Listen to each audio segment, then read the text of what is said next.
This is Joan, and this is a Heart for Writing. And as we get started, tell us where you're watching from. I'd love to know.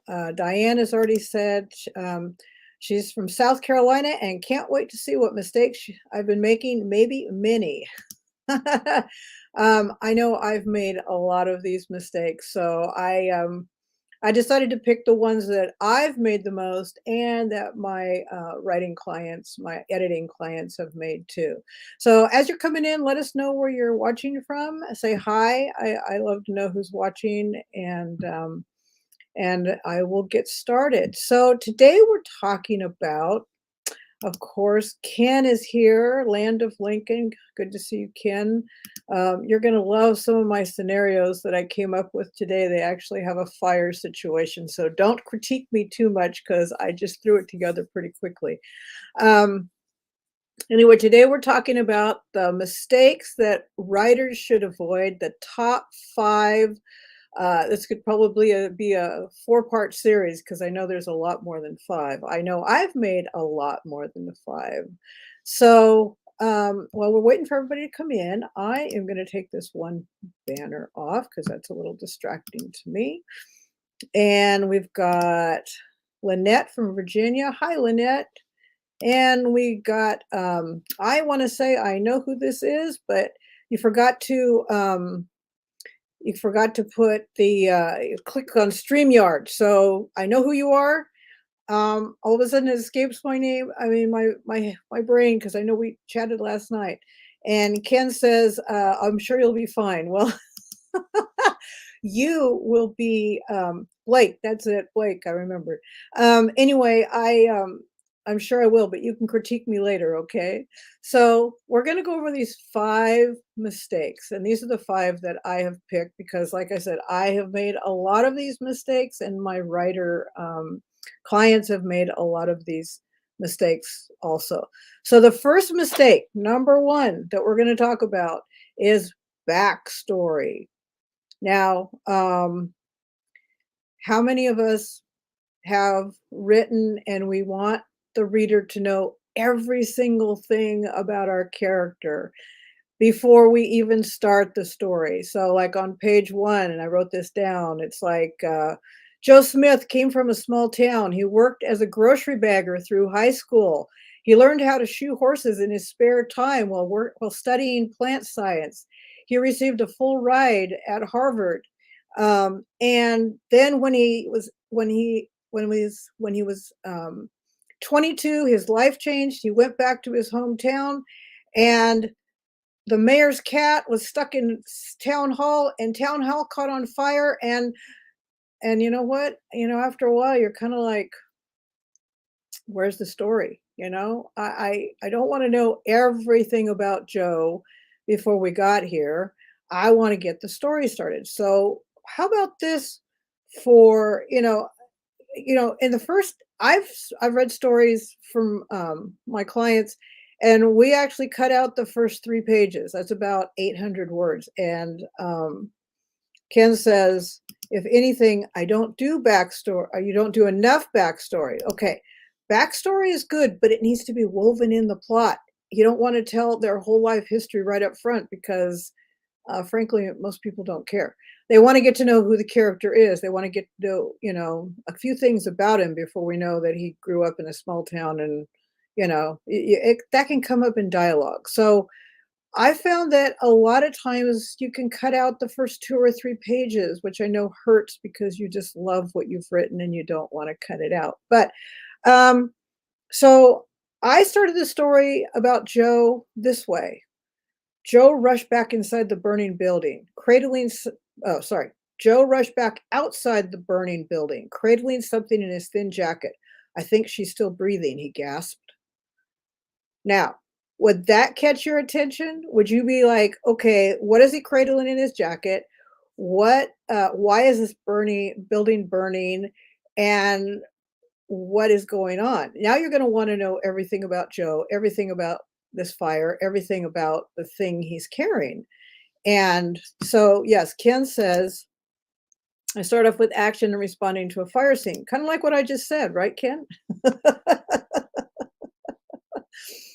So yeah, we don't want to hear Joe's backstory. We want to hear about him. Oh, now Diana says, I'm interested now. Yes, that is the kind of opening you want with your story. You don't want to tell the whole life history of Joe.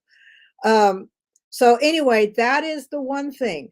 You know, which opening caught your attention? Which one are you going to turn the page? Which one makes you have questions? Because the reason we want our readers to continue to read is because they're going to have questions. We want to put a hook. We want to put something. um, Ken says, yes, absolutely. And, you know, we want to catch them with a hook. Like Ken said, start with action, responding to a fire scene. That's funny because, you know, it's just how I started it. I think I've been reading too much of your fire and rescue posts, Ken. Anyway, so start off with action. Start off with something that grabs the reader's attention. Don't bore us with their whole backstory. Okay. Number 2, lack of conflict. This is a biggie because a lot of times new writers or some seasoned writers will fall into this. They want everything to go good.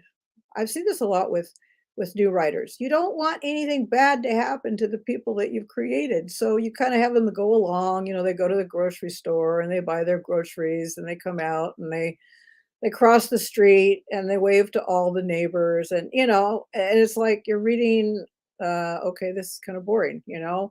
Now if they went to the grocery store and they went to go buy things and all of a sudden their checkbook was missing, then they'd have like, okay, what happened to the checkbook? And so then they go, you know, the groceries stay there and then they go back home and now their house has been broken into. You know, you got to throw this stuff at your characters. You got to kind of make it tough on them. And I know that's hard. Ken said, um, then you know how I start off. Yes. Yes, I do. So I wrote down like, okay, so like we want conflict and tension. We want to throw stuff at our characters. We don't want them to have an easy life because an easy life is boring. And, you know, none of us have an easy life. I mean, we wish it was, but really, if your life was perfect all the time, you'd kind of like, okay, this is kind of boring. So, what I was writing in here is that our friend Joe, if he only studied plant science and by the end of the book had identified 50 new species of botany things, um, with no bugs chasing after him or no animals chasing after him. I mean, it would be kind of boring. Nothing against our friends that are botany people, but you know, you could read a textbook about a scientist and you know, that's if that's what you want. But if you want a story, if you want action, if you want conflict, you got to throw things at your characters. Ken says, mine is like a Timex that keeps taking takes a beating and keeps on ticking. Yes. The thing is you just gotta get bold. You gotta throw as much bad stuff at your characters as possible, and then get them out of that situation. Let the conflict kind of calm down a little bit, but then ramp it back up because throughout the whole book, because they're not going to change. Our characters are not going to change. Um, you know, there has to be a story arc. There has to be a character arc, and if they're flatlining the whole time, there's not going to be a change. Okay, number 3. And this kind of has to do a little bit with what we were talking about. Perfect characters. How many of us have written a character where the main character, the protagonist, this is the good person, the good guy, the hero, if you want to put the heroine, they're perfect. They have no flaws. They, you know, got straight A's in school. They did everything amazing and they save the day or save the cat or whatever they do. The thing is that every character has to have a flaw. So, like our perfect character, Joe, who saved the cat, um, he needs to have a secret.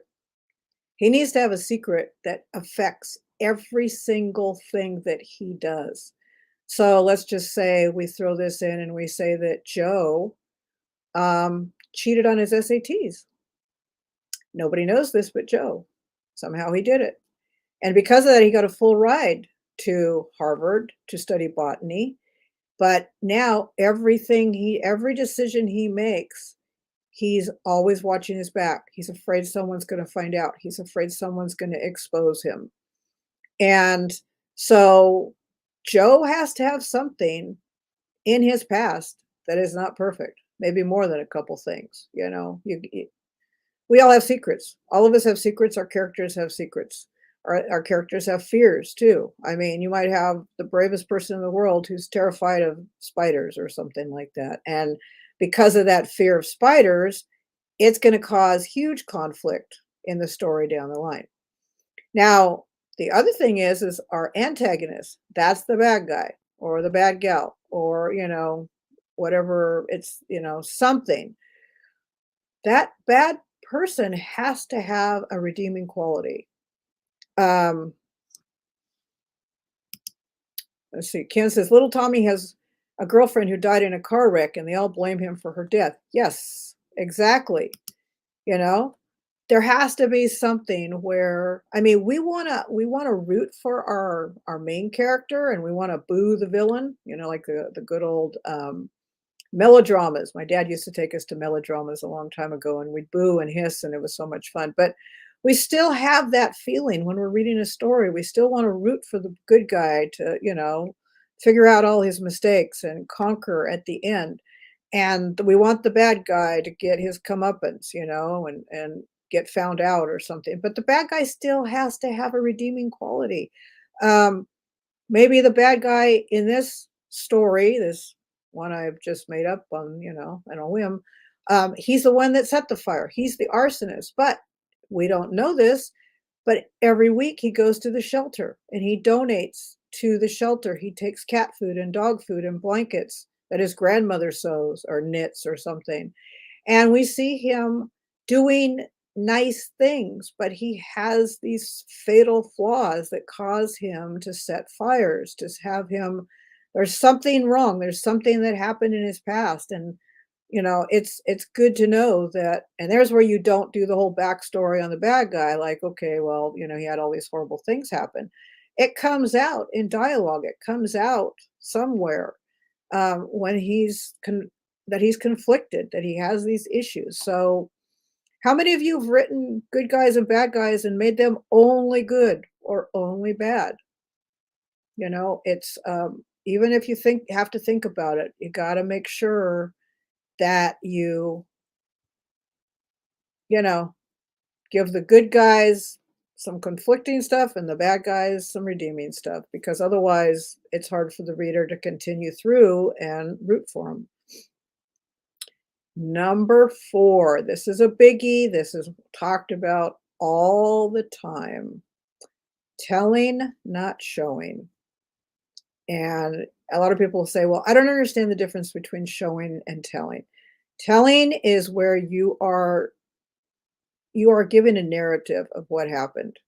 You are telling everything in order of what had happened.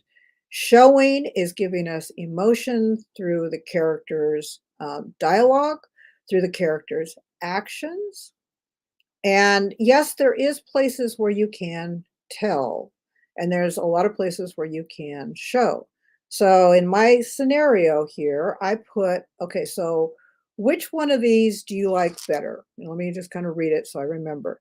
Joe walked quickly to the town hall. He saw the flames. He was afraid, but he knew he had to get inside to find Fluffy. The door wouldn't open, and he felt frustrated. Exciting stuff, huh? How many people would just really relish reading an entire book that's written like that? Now, let me give you another scenario. This is showing. I mean, yes, this is showing. So, I've got to get in there, said Joe. His heart rate increased as he took the steps, 3 at a time. He yanked on the brass handles until his knuckles turned white. It's locked. Somebody help me. Now, we know Joe's upset. We know his heart rate's increased. We know he's desperate. We didn't have to tell anybody that, he's upset and he's desperate.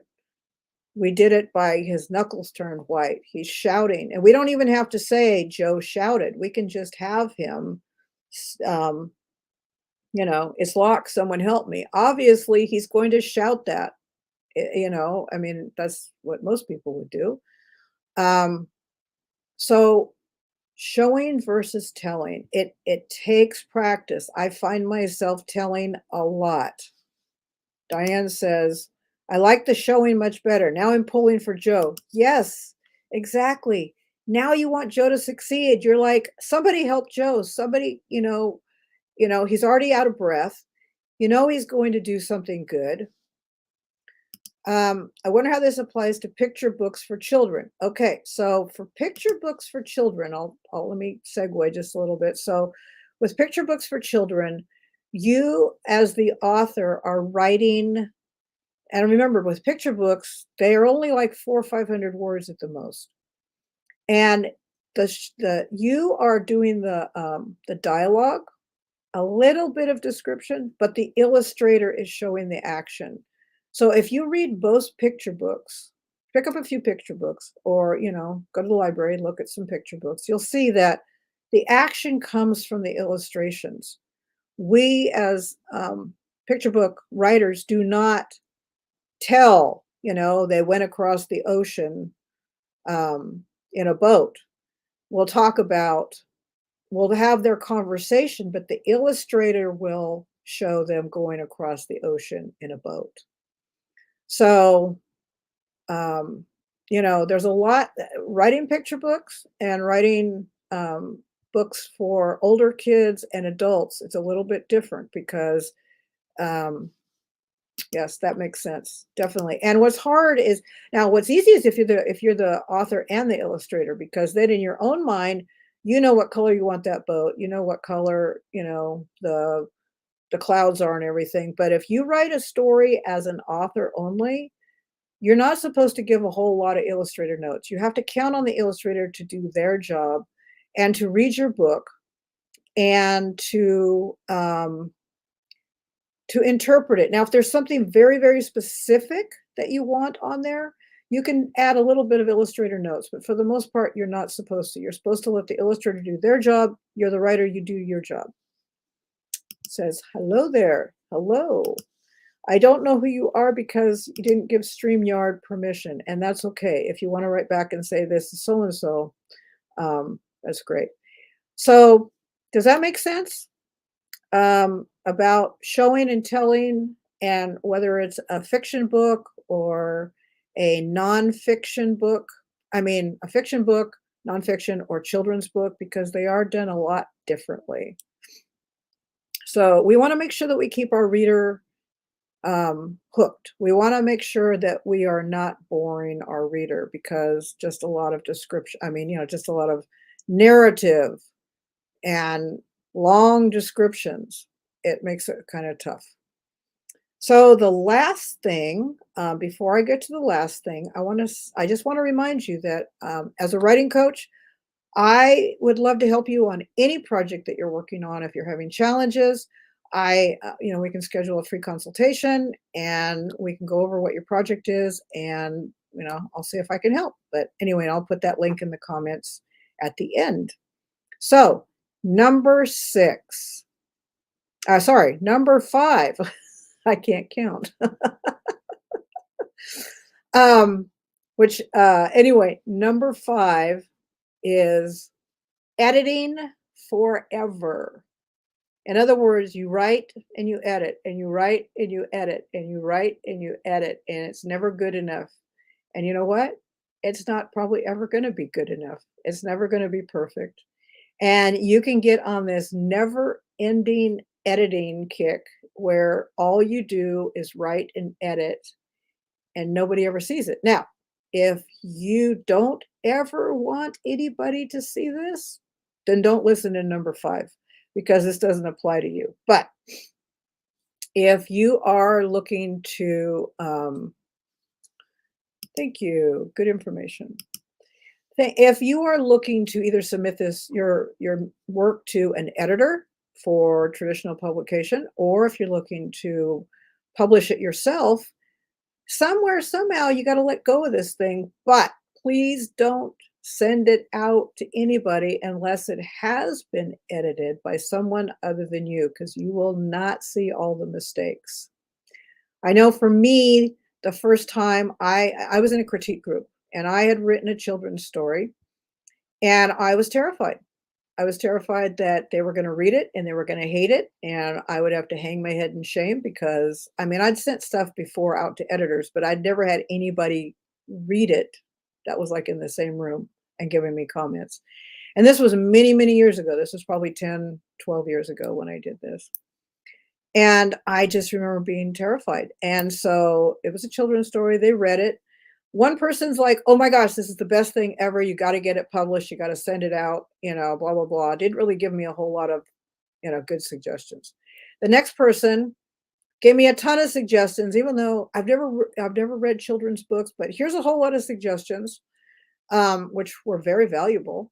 And then the third person is like, yeah, it's good. I think this character is a lot of fun. I think it's a funny story, which also didn't help me.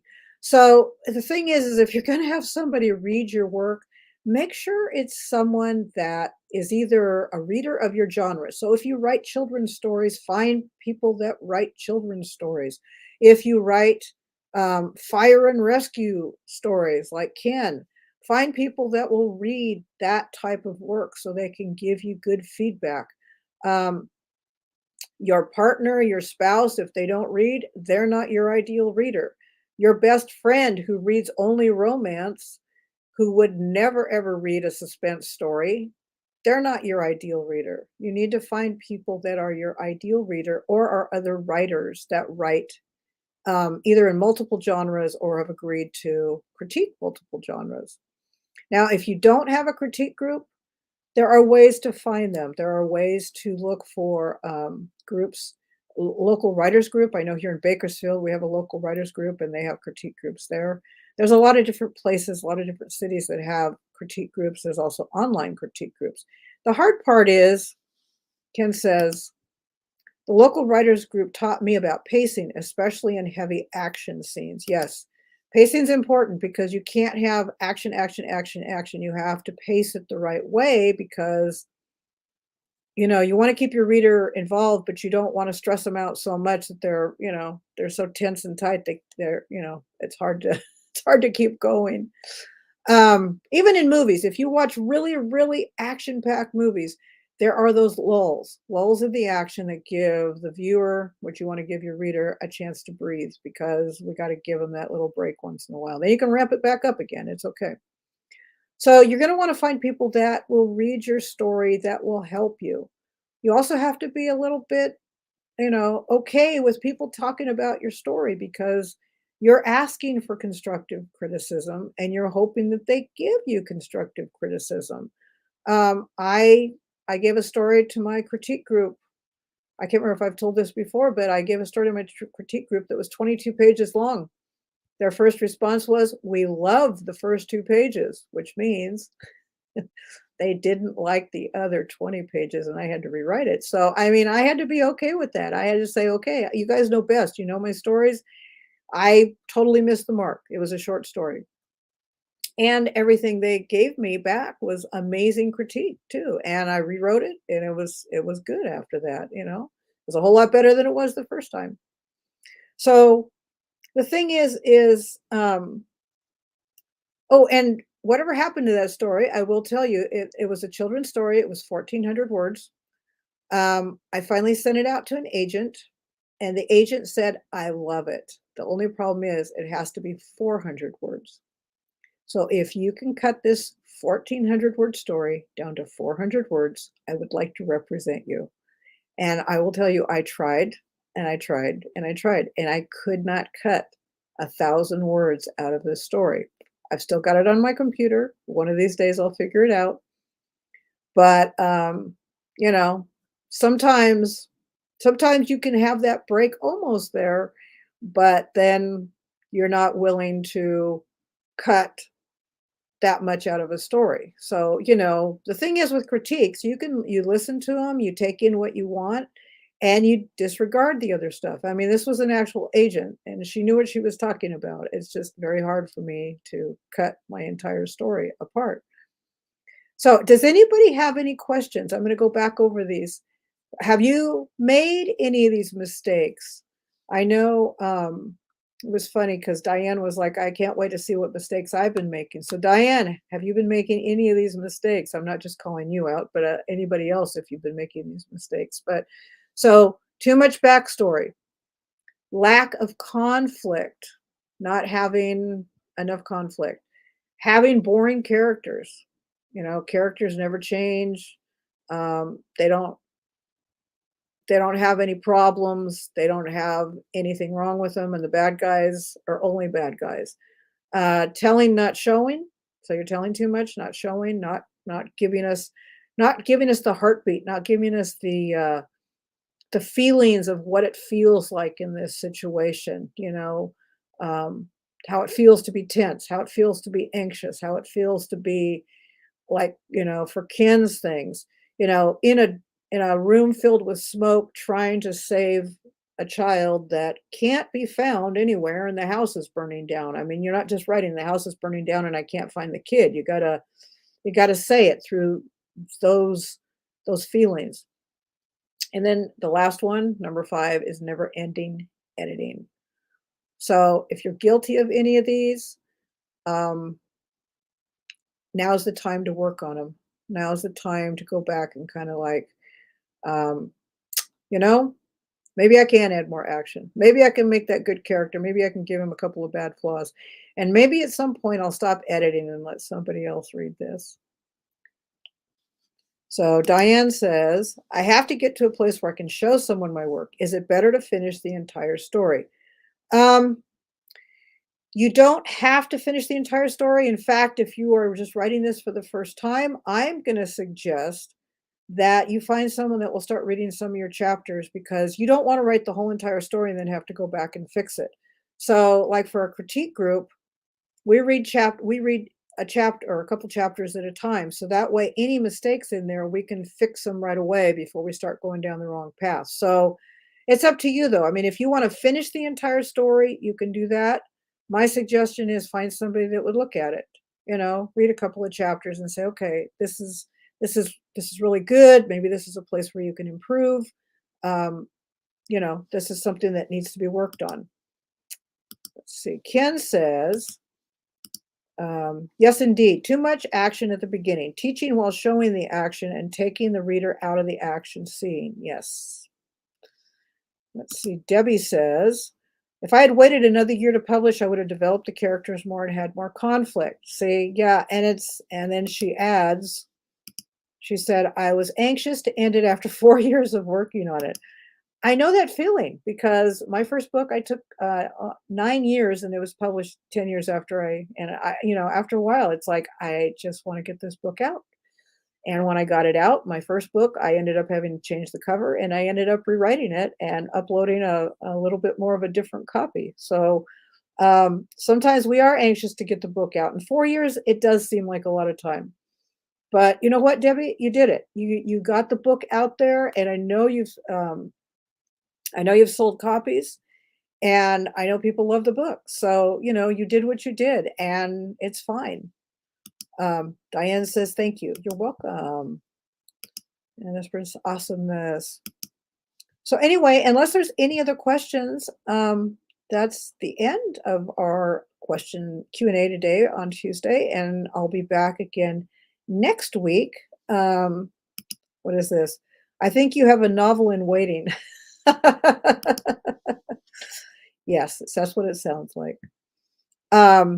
Anyway, I'll be back again next week, same time, 3:00 Pacific time, with another Q&A time for everybody. So thank you so much for watching. For everybody that's watching the replay, I really appreciate you watching, and we'll see you next time. Thank you.